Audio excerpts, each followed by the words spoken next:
Hola artistas. En este vídeo vamos a ver los distintos planos y encuadres que se usan en los dibujos artísticos para mostrar aquellos elementos que se podrían ver en el papel, en el lienzo o en una imagen digital.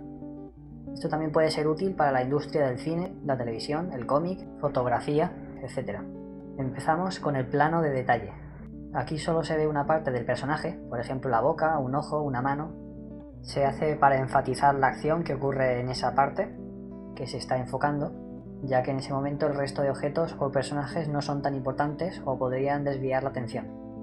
El primer plano es el que solo permite ver la cara o el rostro del personaje desde la barbilla hasta la frente, dejando fuera del plano el cabello. En este plano el pelo solo se vería parcialmente si es que se ve. Esto se hace para captar la emoción que transmite el personaje y saber cómo se siente o lo que piensa. Luego tenemos el retrato, es el típico retrato de toda la vida, donde solo se ve la cabeza del personaje. Otro plano sería el del busto, que como su nombre indica, lo único que permite ver es la parte superior del cuerpo, desde el pecho hasta la cabeza. En el plano de medio cuerpo solo se ve la mitad del cuerpo de cintura hacia arriba. En el plano americano o el de 3/4 solo se ve la mitad del cuerpo de rodillas hacia arriba. Las rodillas pueden verse o no. En el plano de cuerpo entero se ve todo el cuerpo desde los pies hasta la cabeza, pero hay pocos detalles del fondo o escenario. La imagen se centra más en el sujeto que en el escenario. Y luego, al contrario, el plano general permite ver todo el cuerpo del personaje, pero más pequeño. La visión no se centra solo en el personaje, sino que se ven más los detalles del escenario. Por último tendríamos el gran plano general. Aquí los personajes prácticamente no se ven, o se ven muy pequeños, y la imagen se centra en mostrar el escenario dándole más relevancia.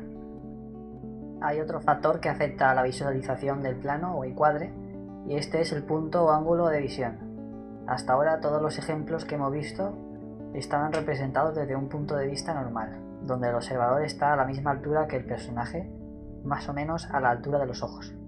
Pero hay otros tipos de ángulos, como por ejemplo el picado.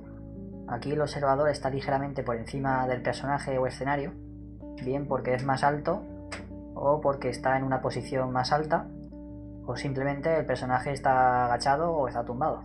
Aquí se pretende dar una intención concreta.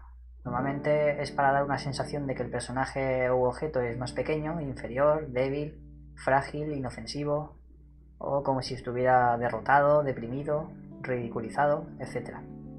Contrapicado. El observador está ligeramente por debajo del personaje o escenario, como si el observador fuera un niño y el personaje un adulto, o simplemente hubiera una diferencia de altura con respecto al sitio donde se encuentran. Aquí la intención es dar una sensación de que el personaje u objeto es más grande, superior, fuerte, poderoso, intimidante, etc. También está el ángulo inclinado, o también se le llama holandés. Aquí el observador está inclinado con respecto al eje horizontal, viéndose la imagen torcida alrededor de unos 45 grados. Esto normalmente se suele hacer para dar una sensación de dinamismo y acción. En el ángulo cenital, el observador está completamente encima del personaje o escenario, en un ángulo perpendicular de 90 grados. También se le llama plano de vista de pájaro. Aquí la intención es dar una sensación de omnipresencia, donde se pueden ver muchos elementos que de otra manera no podrían ser vistos. El ángulo contrario sería el nadir, donde se presenta la escena vista desde abajo, como si estuviéramos a los pies o en el suelo. Aquí la intención es dar una especie de dramatismo a la escena, para influir en la emoción del espectador.